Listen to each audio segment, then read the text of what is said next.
வணக்கம் நண்பர்களை, வெற்றி துளசி சீரியல் செம பரபரப்பாக போயிட்டு இருக்குன்னே சொல்லலாங்க. பரபரப்பான கட்டத்தில் நம்ம மகேஷ் இவ்வளோ நாளை மறைச்சி வச்சுருந்த உண்மை அதாங்க. சிவராமனை மறைச்சி வச்சு கெட்டி போட்டு துன்புறுத்திட்டே இருப்பார். அவர் இறந்துட்டாருன்னு மொத்த குடும்பத்தையும் நம்ப வச்சு நடுங்க வச்ச அவருக்கு சுயரூபம் நம்ம அஞ்சலிக்கு வெளிப்பட்டுட்டு சிவராமன் உயிரோடு தான் இருக்காரு அப்படின்னு அவங்க அப்பாவுக்கு கையில் கிடந்த அந்த காப்பை தூக்கி வச்சுக்கிட்டு நம்ம அஞ்சலி அப்படியே துடிக்கிறாங்க. அதோட அந்த ரூமில் இருந்து நம்ம சிவராமன் ஒரு பொருளை தட்டி விட்டு சவுண்டு வருது. அப்போ நம்ம அப்பா உயிரோடி தான் இந்த ரூமுக்குள்ளே நம்ம முருகன் அண்ணனோட அம்மா சிவகாமியை அடைச்சி வச்சு இதை துன்புறுத்தின அந்த மகேஷ் இப்போ நம்ம அப்பாவையும் அடைச்சி வச்சு துன்புறுத்தான் அப்படின்னு சந்தேகம் நம்ம அஞ்சலிக்கு வர ஆரம்பிச்சுட்டு அதோட எங்கள் அப்பா சாவில் ஏதோ மர்மம் இருக்குது, அது தெரியுமா அப்படின்னு அந்த இடத்துல அந்த இன்சூரன்ஸ் காரங்க எல்லாம் நம்ம சிவராமன் இறந்ததோட அவங்களெல்லாம் பைசா கொடுத்து அப்படியே இறந்ததுக்கு இன்சூரன்ஸையும் கொடுக்க வச்சிருப்பாரு.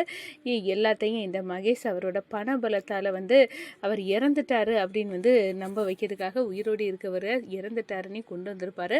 ஆனால் அந்த விஷயம் இப்போ வெளிப்படையாக நம்ம அஞ்சலிக்கு தெரிய வருது. அந்த நபர்கிட்ட எங்கள் அப்பா சாவின் மர்மம் உங்களுக்கு தெரியுமா அப்படின்னு கேட்க நேரம் அவங்க திங்க் பண்ணுறாங்க. அடுத்ததான் நம்ம மகேஷை கேட்காம ஒன்றும் செய்ய முடியாது அப்படின்னு இருக்க நேரம் மகேஷுக்கிட்ட நடந்ததை அஞ்சலி கால் பண்ணி இப்படி கேட்டாங்க அப்படின்னு சொல்ல நேரம் அவர் இறந்தது இறந்ததாக தான் இருக்கணும், நான் உங்கள்கிட்ட பணம் எல்லாம் மாற்றி வச்சது அவங்களுக்கு தெரியக்கூடாது அப்படின்னு மிரட்டுறாங்கங்க. அதை ஏதோ ஒரு மர்மம் இவங்களும் மறைக்கிறாங்க. அந்த வீட்டுக்கு மறுபடியும் நான் போய் கண்டிப்பாக எங்கள் அப்பாவை காப்பாற்றுவேன் அப்படின்னு துடிச்சு அஞ்சலி மகேஷ் இல்லாத நேரம் மர்மமான முறையில் வராங்க. நம்ம மகேஷோட வீட்டுக்கு அவங்க அப்பா இருக்க அந்த ரூமுக்குள்ளே போய் அவங்க அப்பாவை கெட்டி பிடிச்சி கதறாங்க. அவங்க அப்பாவை மீட்டு கொண்டு வராங்க. ஒரு கட்டத்தில் நம்ம மகேஷ் இதை வெளியே சொல்லிடாதுங்க அப்படின்னு நம்ம சிவராமனுக்கிட்டையும் அஞ்சலிகிட்டையும் கையெடுத்து கும்பிட்றாங்க. என்னடா மானம் கிட்டது உனக்கு முந்தையே ஒரு வாட்டியை உன் சுயரூபத்தை கிழிச்சாச்சு, இப்போ நீ செத்த பாம்புடா அப்படின்னு அந்த இடத்துல நம்ம அஞ்சலி மகேஷை வெளுத்தெடுக்கிறாங்கங்க. அதை பற்றி தான் இந்த வீடியோக்குள்ளே பார்க்க போகிறோம். அதுக்கு முன்னாடி சேனலுக்கு லைக் அண்ட் சப்ஸ்கிரைப் பண்ணுங்கள் ஃப்ரெண்ட்ஸ். பக்கத்தில் இருக்க பெல் ஐக்கானையும் கிளிக் பண்ணுங்கள். அப்போ தான் நான் போடுற ஒவ்வொரு வீடியோவும் நோட்டிஃபிகேஷனாக உங்களுக்கு கிடைக்கும். வாங்க ஃப்ரெண்ட்ஸ் வீடியோக்குள்ளே போகலாம். ஃபஸ்ட்டு எடுத்த உடனே பார்த்தோன்னா ஒரு செம அதிரடியான பரபரப்பு கட்டம் தான். நம்ம அஞ்சலிக்கு ஆஃபீஸில் இருக்கவங்க ஃபைல் எல்லாம் ரெடி ஆகிட்டு இதில் சைன் மகேஷ் அவங்க வீட்டில் இருக்காங்க. அந்த சார்ட்டை போய் சைன் வாங்கணும், ஒன்றால் தான் அஞ்சலி முடியும், நான் எல்லாம் ரெடி பண்ணி கொடுத்துட்டேன், நீ தான்ப்பா இதை முடியும்னு சொல்ல நேரம் நான் போக முடியாது அந்த மகேஷுக்கு வீட்டுக்கு அப்படின்னு அஞ்சலி சொல்லுறாங்க. வேற யார் ஹெல்ப் பண்ணுவா, எங்களுக்கு அவரை பார்த்தாலே நடுங்குறோம், நீ தான் அவரை எதிர்க்க துணிஞ்சவ, அப்படி இருக்க நேரம் இந்த உதவியை நீ தான் பண்ணி தரணும். அதுவும் இல்லாமல் இங்கே ரகு இருக்காங்களா, அவங்க நீங்கள் தான் மகேஷ் வீட்டுக்கு போய் இந்த ஃபைலில் சைன் வாங்கணும் அப்படின்னு சொல்லியிருக்காங்க. அவங்க நம்ம மகேஷ் சாருக்கு வேண்டப்பட்டவங்கள அவங்களே அப்படி சொல்ல நேரம் நீ தான் இதை முடிச்சு கொடுக்கணும் அப்படின்னு சொல்கிறாங்க. நம்ம அஞ்சலி எவ்வளவோ சொல்லி பார்த்தோம், கடைசியில் அஞ்சலி தலையில் அந்த ஃபைலை சைன் வாங்கக்கூடிய நிலைமை வந்துடுது. அதோட மகேஷுக்கு வீட்டுக்கு போகிறாங்க. மகேஷ் இப்போ ரகு ஃபோன் போட்டு சொல்லுறாங்க, உன் வீட்டுக்கு தான் அந்த ஃபைலை தூக்கி பண்ணிவிட்டு மச்சான் அந்த அஞ்சலி வந்துட்டு இருக்கா அப்படின்னு சொன்னோன்னே அவங்களுக்கு பூ குத்த ரெடி பண்ணி வச்சு நம்ம மகேஷ் வரவேற்கிறாங்க. வா அஞ்சலி, உனக்காக தான் காவல் நீ சைன் போட நான் சைன் போட்டு தரேன், வா வா, இது உன்னோட வீடு அஞ்சலி, எல்லாம் உன் வீடு பாரு அப்படின்னு அந்த இடத்துல சொல்கிறாங்க.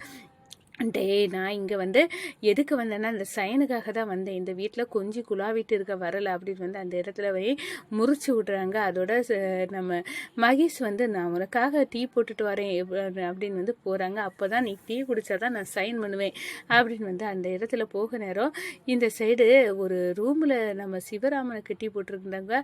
அவங்க அப்படியே காலை வச்சு ஒரு பொருளை தட்டி விடுறாங்க, அது கீழே விழுது. என்னடா மகேஷ் கிச்சனில் இருக்கானா, இங்கேருந்து என்ன சவுண்டு வருது அப்படின்னு அந்த இடத்துல துடிக்கிறாங்க. அதோட பார்த்தோன்னா நம்ம அப்பாவோட காப்பு கையில் கிடந்தது இங்கே கீழே கிடக்குன்னா அப்பா இங்கே இருக்காங்களா, அப்பா இறந்துட்டாங்களா, ஆனால் எப்படி இறந்த அப்பா இங்கே வருவாங்க அப்படின்னு அந்த இடத்துல சந்தேகம் வருது நம்ம அஞ்சலிக்கு. அப்பாவுக்கு சாவில் ஏதோ மர்மம் இருக்குது, இந்த ரூமுக்குள்ளே அப்போ இருக்காருன்னா ஒருவேளை சிவகாமி அம்மாவை அடைச்சி வச்சு இந்த மகேஷ் துன்புறுத்த மாதிரி நம்ம அப்பாவையும் அடைச்சி வச்சிருப்பாரா, இல்லை அப்பா இறந்துட்டாங்க, அவங்க பாடியும் போஸ்ட்மார்ட்டம் எல்லாம் பண்ணணும் வீட்டுக்கெல்லாம் அப்படி இருக்க நேரம் நம்ம அப்பா எப்படி உயிரோடி வர வாய்ப்பு இருக்குது அப்படின்னு பயங்கரமான யோசனை தாங்க. ஒரு கட்டத்தில் நம்ம பார்த்தோன்னா நம்ம அஞ்சலி வந்து அப்பாக்கே போஸ்ட்மார்ட்டம் ரிப்போர்ட்லலாம் ஏதோ ஒன்று இருக்குது, குளறுபடி இருக்குது, அப்போ உண்மையாட்டு இறந்தாங்களா இல்லையான்னு சந்தேகம் அப்படின்னு வந்து அந்த ஆஃபீஸெல்லாம் போய் விசாரிக்கிறாங்க. அங்கே நம்ம மகேஷ் வந்து ஏற்கனவே பணத்தை கொடுத்து அதெல்லாம் வந்து மாற்றி எழுதி வச்சுருப்பாங்க. அவங்க ஏதோ சந்தேகமாக இருக்குது, இதை மகேஷ் சார்கிட்ட வந்து சொல்லணும் அப்படின்னு வந்து உங்கள் மனைவி அஞ்சலி வந்தாங்க, அவங்க அப்பாவோட போஸ்ட்மார்ட்டம் ரிப்போர்ட்லலாம் சந்தேகம் அப்படின்னு வந்து அந்த இடத்துல கேட்டாங்க. எதுக்கும் உங்கள் மனைவியை வந்து கண்காணிங்க, அவங்க வந்து அவங்களுக்கு சந்தேகம் வந்து அவங்க அப்பா உயிரோடு இருக்காங்க அப்படின்னு வந்து வந்துட்டு அப்படின்னு வந்து சொன்னாராம். எந்த காரணத்துக்கு கொண்டாலும் நீங்கள் அவங்கள்ட்ட வந்து உண்மையை சொல்லக்கூடாது அப்படின்னு வந்து அந்த இடத்துல மறைக்க சொல்லிடுறாங்க நம்ம மகேஷ். அதோட அஞ்சலிக்கு சந்தேகம் வந்துட்டுனா இதை கொஞ்சம் நம்ம கேர் எடுத்து தான் கவனிக்கணும் அப்படின்னு வந்து அந்த இடத்துல வந்து யோசிக்கிறாங்க. இந்த சைடு பார்த்தோன்னா கண்டிப்பாக இந்த மகேஷுக்கு வீட்டுக்கு நம்ம மகேஷ் இல்லாத நேரம் போனோம், அவன் ஏதாவது ரூமில் ஒருவேளை அப்பாயை அடைச்சி வச்சிருப்பானா அப்படின்னு வந்து அந்த இடத்துல வந்து ஒரு எண்ணம் தோன்றுது. ஒரு கட்டத்தில் நம்ம மகேஷ் ஆஃபீஸில் இருக்க நேரம் பார்த்து மகேஷோட வீட்டுக்கு என்ட்ரி கொடுக்குறாங்க. அதோட அந்த ரூமுக்குள்ளே என்ன மர்மம் இருக்குது அப்படின்னு வந்து ஒரு இது ஸ்லைடு குச்சியை வச்சு அதை நொங்கு எடுக்க நேரம் தான் உள்ளுக்க சிவராமன் வந்து அடைப்பட்டு ஒரு துணியால் வந்து முகத்தை மூடி வச்சுருக்காங்க. அதை கட்டை அவுத்து விட்டு பார்த்தா நம்ம அப்பா அப்படின்னு வந்து துடித்து போகிறாங்க. சிவராமனுக்கும் பொண்ணை பார்த்ததுல ரொம்ப சந்தோஷம், என்னை மன்னிச்சிருமா, இவனுக்கு பொண்ணை கெட்டி வச்சு இவன் நம்ம குடும்பத்தோட வாழ்க்கையை எல்லாத்தையுமே அழிச்சு குட்டி சோறு ஆயிட்டான் அப்படின்னு சொல்லி அப்படியே வந்து நம்ம அஞ்சலிக்கு கையை வந்து பிடிக்கிறாங்க. இப்போ நீனாவது வந்து காப்பாற்றினியா அப்படின்னு வந்து சொல்கிறாங்க. அப்பா நீங்கள் இல்லாமல் நாங்கள் எவ்வளோ கஷ்டப்பட்டோம், வாங்கப்பா என் கூட, இப்போவே வந்து அந்த மகேஷுக்கு முகத்திரையை கிழிச்சிடுவான் அப்படின்னு வந்து அந்த இடத்துல நம்ம மகேஷை அப்படியே வந்து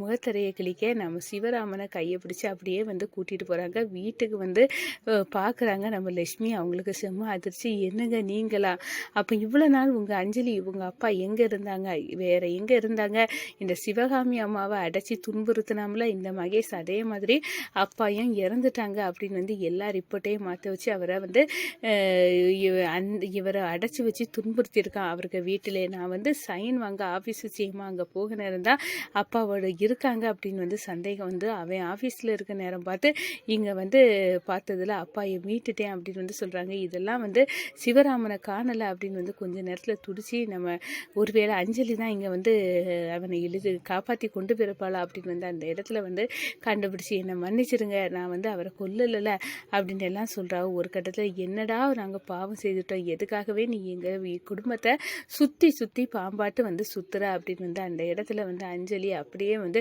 கடுப்பாகி கத்துறாங்க. என்னை மன்னிச்சிரு அஞ்சலி, என்னை மன்னிச்சிரு அஞ்சலி, நான் உன் குடும்பத்துக்கு இனி ஒரு காலத்திலே நான் துரோகம் செய்ய மாட்டேன், நன்மையை தான் செய்வேன், என்னை புரிஞ்சிக்க அப்படின்னு வந்து அந்த இடத்துல ரெண்டு கையும் எடுத்து நம்ம அஞ்சலியை வந்து அப்படியே வந்து கும்பிடுறாங்க. இந்த மகேஷ் உன்னை விட போகிறதில்ல, இப்போவே போலீஸில் பிடிச்சி கொடுக்கேன் அப்படின்னு வந்து துடிக்கிறாங்க அஞ்சலி.